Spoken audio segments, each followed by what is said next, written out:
Hey guys, hope everybody's doing well with all the craziness that's still going on in the world right now. Haven't done a video in a couple months.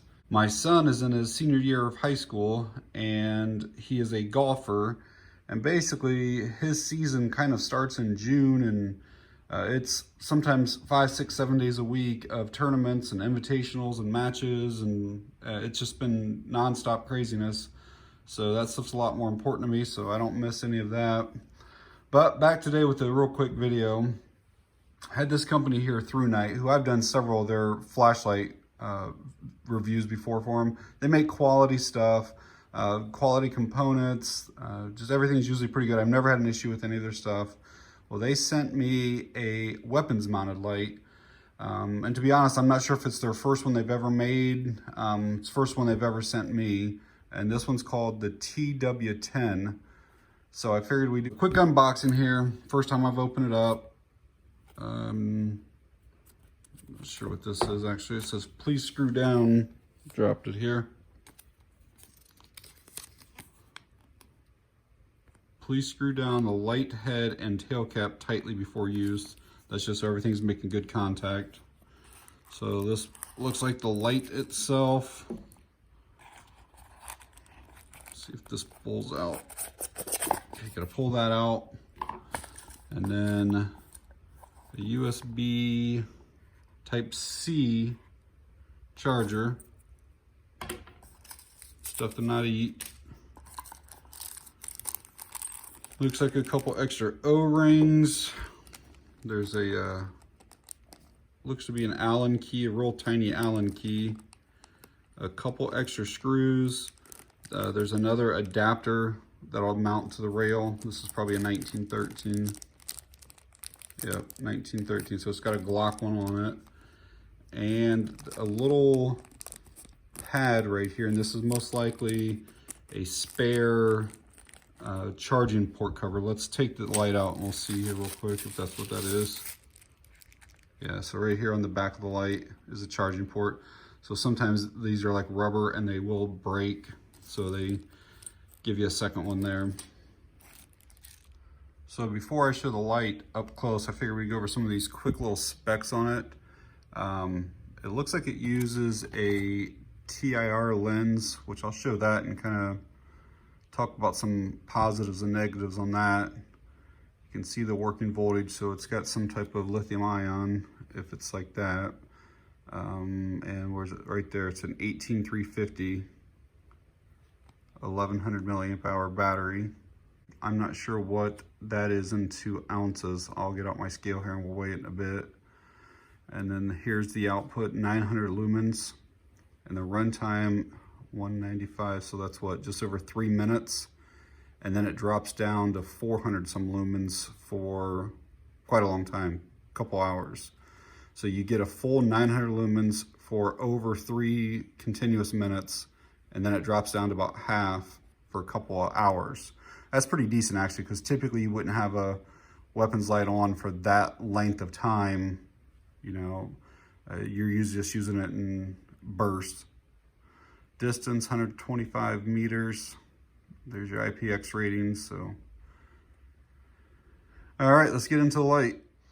So when I first took the little wrapper off of this thing to see where that, if that was that charging port cover, my very first thoughts on this, first impression, as soon as I pulled it out, was it's kind of big and it's kind of heavy.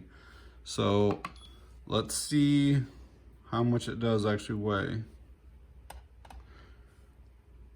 So 3.7 ounces, so nearly 4 ounces. So just for comparison, this Beretta PX4 Storm, this is my nightstand gun, and I keep the Olight, the PL Mini, and it's the original one. I have the PL Mini 2, I have the Balders, I've had the PL Pros, I've had almost every Olight weapons light that they've made, and I still keep the original in there because I like how light it is.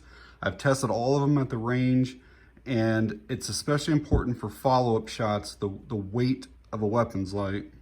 So let's see what that one weighs. So 2.2, so that's an ounce and a half lighter. Now I will say that the Olight is only 400 lumens, whereas this new TW10 is 900 lumens. Just to give you some size comparisons, width-wise, they're actually about the same. If you put them up here like rail to rail, there's not much difference in the width of them. The length, obviously, the Thrunite's going to be quite a bit longer, and then the height, the Thrunite is a little bit taller, so it's going to hang down a little bit more on your rail. First impressions on like the overall like build quality, everything feels really good on it. This Black Scout Survival, I'm not 100% sure, but I think that might be a YouTube channel, because I think that Thrunite made another light called the TT20, and it had that on there as well, and I think they partnered with them for that. Not 100% sure, so don't quote me on that, but I think so. The finish is a little bit more on the slippery side, and it has a little bit of a shine to it. Personally, I don't really care for these circles in the front. Like, I don't mind some milling, but when I look at it, the circles just don't go with anything at all for me. It's just my opinion. You know, I just don't really care for that design. The buttons here are protruded, so they're easy to get to, and they have like a rubber finish on them. And then this is that TIR lens versus more of like a traditional lens. TIR lens is really good for dispersing the light, almost like a flood pattern, where it will illuminate an entire room, an entire alley, an entire parking lot, you know, or at least a wide section of the parking lot. So you don't have so much of a hot spot, and we'll go over that here in a little bit. It looks like this is like a toolless design, so you should be able to grab onto that, turn that by hand. We'll see if we can get it tight enough on the rail, because sometimes by hand, you just can't get it down there tight enough, but we'll see here in a minute. So once you get that backed out a little bit, then you can push it, and you can see that it's like spring-loaded, and it opens that up. I'm a little worried that this will even fit on my Beretta, which is basically the same size as a Glock 19. There's so much distance from where the rail adapter is to where this is going to go back toward the trigger guard. So I guess we'll find out together here right now if this thing fits. Let's see. So it fits. So there is a little bit of room, a little bit of space, but boy, that's close. Any longer than that, I don't know if that would have. So now let's see how tight we can get it by hand and see if there's any rattling.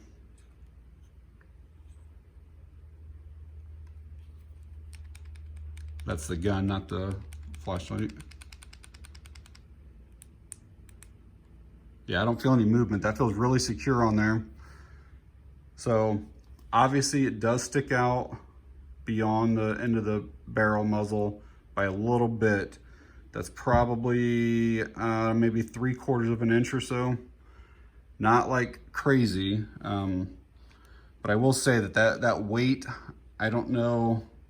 I'll have to decide whenever we go to the range, but that's been one of my complaints, like with the Streamlight, the TLR1 HL. I had that light on here for a while, and it took the two CR123 batteries, and those two batteries combined with the weight of the light, it was just so heavy on the end of this that my first shot, I would do great. And then all my follow-up shots, it would take me an extra, few tenths of a second or whatever to realign my sights. And I know if it were like an emergency, like you're just kind of shooting, but you still want to hit the bad guy if you need to. You don't want to miss and potentially hurt family members or whatever. So it adds a lot of weight. I mean, that's almost twice the weight of what the other light was on there. All right, so I have found my first complaint with this. The majority of weapons mounted lights will maybe come over the front of the trigger guard here.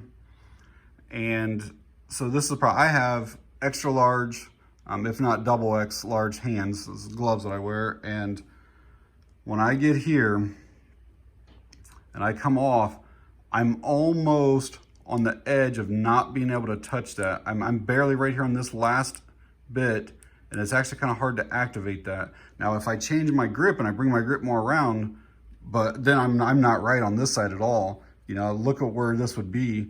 I need to be more like this here, okay? And when I do this, I'm almost not on that button anymore. I mean, I'm having to stretch to get up there, and it's completely changing my grip. Now, my non-shooting hand, I can come down and get on that, you know, no problem at all then. That's not too bad.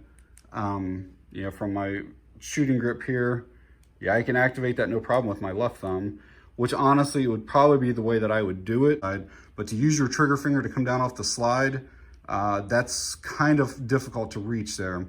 So a suggestion that I would probably have is to design this to where this was actually open back here and came across the trigger guard just slightly. Just bring this thing back 1/4 of an inch, but have this hollowed out. And since we're talking about that, brings me to issue number 2. Now, being toolless, keyless, whatever, it only took me a few seconds to kind of mount this thing on here. But when the battery needs recharged, how do you charge it? Well, the charging port is now blocked by the trigger guard. There's no way to get a USB-C cable into there. So every single time it's going to need charged, you have to remove the light to be able to get into this. So that charging port should not be there. That's a mistake in my opinion. It needs to be on the bottom or on the side, or I don't know, anywhere else but back there basically. So to show you what I mean, like this thing, looks like you pull it from here if I can get it. So you got to pull that thing open, and then the USB-C would plug into there obviously. And there's absolutely no way to do that when that trigger guard is right there in front of this thing. So that's a poor design, in my opinion. While this is off, I will show you. There's a little light right here in the back of this. And you can see down here, it's a power indicator. And so basically when you have a full charge, it'll be blue. All the way down to around 20%, it's gonna be blue. So from 100 to 20%, blue. When it drops below 20% to about 10%, it's gonna be red. That's the time that you probably should get it on a charger. And then if it's below 10%, it's flashing red. And that's like, you start running the risk of like permanently damaging your battery when you get down that low. But I'll show it to you here so you can kind of see it. You see that little blue light? I don't know if it stays on the whole time that the light is on or if it shuts off after a few seconds. We'll see here. I'll let it go for 5 or 10 seconds, and if it doesn't shut off, we'll assume that it doesn't shut off the whole time. It's still on. So I'm gonna assume that that light stays on the whole time. So if it's blue, you know that you're good. If it turns red, that's when I would consider charging it. Now, if you have your own lithium ion charger, you could just unscrew the head here while this is still on your gun, and you could, nope, never mind, scrap that. Typically you can charge these batteries outside in a standalone charger. I can tell right now that this battery, Thrunite, it's a proprietary battery. The way that they have the positives and negatives on it, you're not going to be able to probably charge this. I'll try it. I'll bring one out here to see in a minute. But I don't think it's going to work. All right, I brought a battery charger out, and I'm fairly confident that it's not going to charge because of this little plastic lip that's up here. Basically, there's no way that the contact, in my opinion, can get into that. But we'll give it a shot and see what it does. And it is not charging. It's not doing anything. Now, there may be a way around that. And I have a bunch of these neodymium magnets, and I might be able to fit one. I don't know if they're too big or not. Fit one on the top. Now, again, you should not have to do this to charge something up. I mean, the idea is to charge it, Yep, that won't work either. They're too big to fit down into that space. So nope, that idea didn't work. So you have to remove the light every single time you need to charge it. Now it might only be once a year. I don't know for sure how long that's technically gonna last. But here is one other problem that I'm assuming with this light. Because it has that special little thing at the top, you most likely cannot use any 18350. So here's an 18350. The size of these batteries don't even look like they're the same battery. The Thrunite one is significantly bigger. It's even wider, like the diameter is even bigger. Plus it has a special thing here. You know, an 18350 is the size of it. It's the number of millimeters across, the number of millimeters in length, and the 0 at the end, it means it's a cylindrical battery. And these don't even look like they're the same battery at all. I'm gonna put it in and see if it'll work. But yeah, there's a bunch of rattle in there, but we'll see if it'll work. I don't know, maybe it will. I got a feeling it won't, but we'll see. Nope, nothing. So you have to use that battery.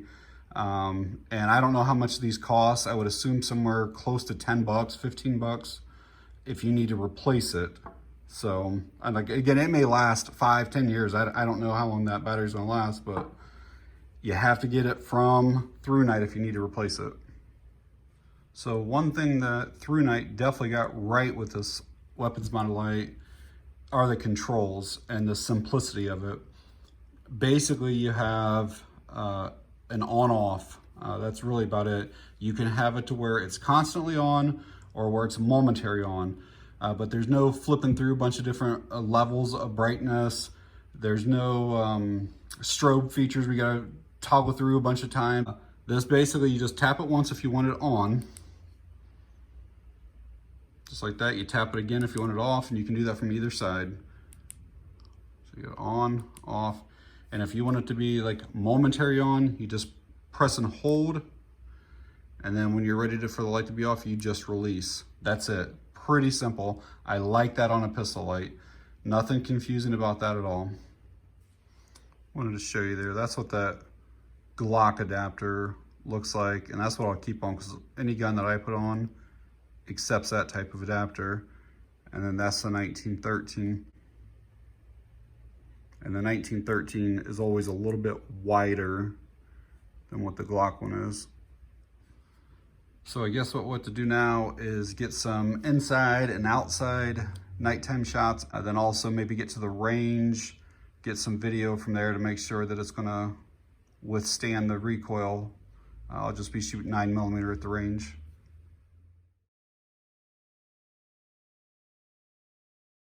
We'll kind of see how this lights up this kind of dark corner of the house here.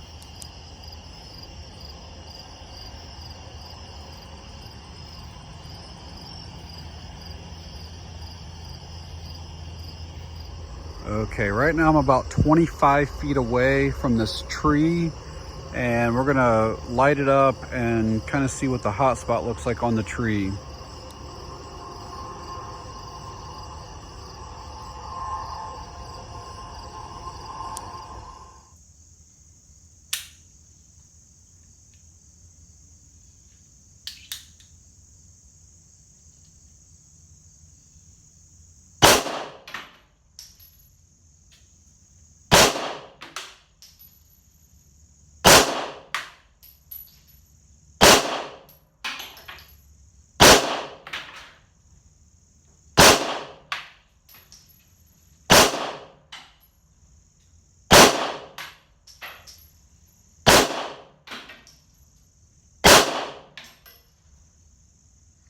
So I was somewhat worried that TIR lens, compared to like a traditional lens, I thought that maybe it would disperse or flood the light so much that there wouldn't even be a hot spot at all.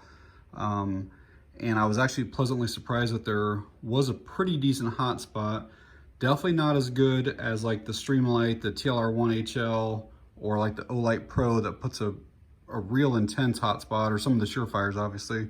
But it was actually still pretty decent. So to kind of review some of the pros, I definitely like the user interface. I like just a single button on, single button off. Very, very simple. You can also have it where it's momentary. I like that. Super easy. You don't have to mess or fuss with anything else. I like the toolless mounting, basically just finger tight. And in the range video, it stayed secure the entire time. No issues with that. Also, no flickering or shutting off or anything funky like that. Did great at the range. I like that, excuse me, that it does use an 18350 because it does have a little more power than like your CR123A batteries. It's 3.7 volts versus the 3 volts. But there are some cons, and I'll talk about that battery again in a minute. The output is good at 900 lumens. It's got great runtime. No issues with that. The price on this right now is $36 on Amazon, and I'll leave a link down below to it. I don't know if you can buy a better light right now for $36. When I received this a couple weeks ago, they were $55, which is still a really good price when you compare it to the $130, $140 stream light, the $130 Olight. I mean, this is an absolute bargain right now. And they also have it in Desert Tan if any of you are looking for that. Couple cons. One is that battery, that it's proprietary. You can't charge it externally, and you have to remove the light from the gun in order to charge it because you can't get to that port if it's on a pistol. And I looked on Thrunite's website, and they sell 18350 batteries, but they actually don't look the same. So I'm not 100% sure if they haven't updated their picture, but they were around 10 bucks each. Plus, I'm sure you have to pay shipping. So it's probably $5, $6, whatever for shipping. So that can get kind of pricey. Hopefully the one battery, they'll last for years and you don't have to worry about replacing it. But and then my other con with it is just how the switches are on a pistol. I also put this on my Kel-Tec Sub 2000 and it was great on it. I could access everything easily, but on a pistol, just because of how the trigger guard's there, it's kind of funky getting to those. And you do need at least a Glock 19 probably or bigger. They will not fit on anything probably smaller than that just because there's a lot of room between that rail adapter and back to the trigger guard area. So that's a lot of space in between there. But overall, for 36 bucks, highly, highly recommend this, and I would definitely jump on them while they're at that price. They're good just to throw in a shotgun or an extra AR rifle or just whatever, but yeah, definitely highly recommend it. So, all right, guys, that's it on this one. Thanks for watching. I appreciate it.